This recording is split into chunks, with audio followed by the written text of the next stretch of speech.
In the latest Idaho court filing, accused quadruple murderer Bryan Kohberger says he could not be the campus killer because he was stargazing. His attorney Ann Taylor writing, Mr. Kohberger was out driving in the early morning hours of November 13, 2022, as he often did to hike and run and or see the moon and stars.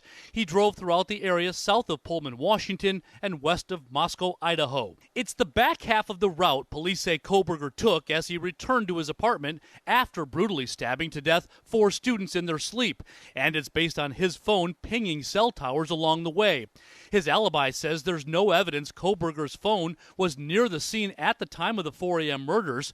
Former detective and defense witness Cy Ray, who has a true crime YouTube show, will testify on Kohberger's behalf. But prosecutors argue the reason is simple. Kohberger just turned his phone off the 2 hours around the murders.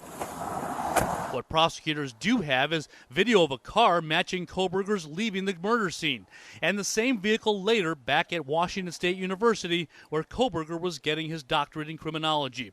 Also, according to police, Kohberger's phone was near the murder scene just after 9 a.m. that morning, hours before police were called.